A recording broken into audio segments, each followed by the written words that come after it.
Scanning రిపోర్ట్లో ఏం వచ్చింది ఏం రాలేదు క్లారిటీ ఇంకో వీడియోలో చెప్తా. కొంచెం సరిదైంది, రిపోర్ట్స్ వచ్చినాయి.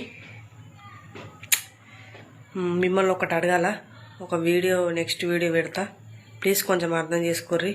నాకు కొద్దిగా గ్యావర్ అవుతుంది ఈ వీడియో తింటే గైస్. ఈ వీడియోలో ఏం అర్థం కాకపోతే ఏమనుకోరు గైస్. ఏదో నేనైతే స్కానింగ్ పోయినా, బ్లడ్ టెస్ట్ చేయించుకున్నా అని మీకు చెప్పాలి కదా. మళ్ళీ మీకు చెప్పకపోతే అక్క నువ్వు వీడియోస్ పెడతలేవు అది అని అంటారు. మళ్ళీ ఇంకొకటి ఏంటంటే, మళ్ళీ నాకు హెల్త్ బాగుంటలేదు. 2 days నుంచి ఫీవరు, గొంతు చూసిరు కదా, ఫుల్ సర్దయింది. కొంచెం అర్థం చేసుకోర్రి, ఓకేనా గైస్. ఈ వీడియో తింటే మీకు ఏమైనా వీడియోలు కావాలంటే కామెంట్ చేయర్రి. నాకు వీడియోస్ మీద కొంచెం ఇంట్రెస్ట్ లేదు, అట్లాని ఎడిటింగ్ మీద కూడా లేదు.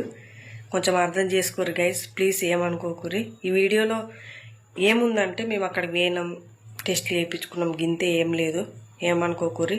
మీకు నచ్చిన వీడియో మేము తీస్తాం త్వరలో. ఈ వీడియో తింటే గైస్.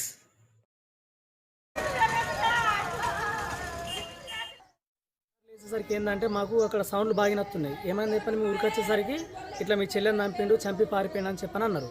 మరి గట్లెందుకని చెప్పని చూస్తే మొత్తం డోర్ ఎత్తి లోపలికి పోతే ఏంటంటే బ్లడ్ మొత్తం ఉన్నది. ఇక్కడనేమో ఇట్లా హోల్ లాగా పడ్డది, మొత్తం చేతికి ఇక్కడంత గాయం ఉంది. కానీ వాస్తవానికి ఏంటంటే వాళ్ళిద్దరి మధ్య అయితే మాకు ఎప్పుడు గొడవ లెక్క అయితే అనిపించలేదు. వాళ్ళు పెళ్లి ముందుగా ప్రేమించుకున్నారు, తర్వాత పెళ్లి చేసుకున్నారు. కానీ ఒకటి ఏంటంటే వాళ్ళ ఇంటి వాళ్ళకి ఇష్టం లేదు, ఏది మన పిల్లగాని ఇంటి నుండి వాళ్ళకైతే ఇష్టం లేదు.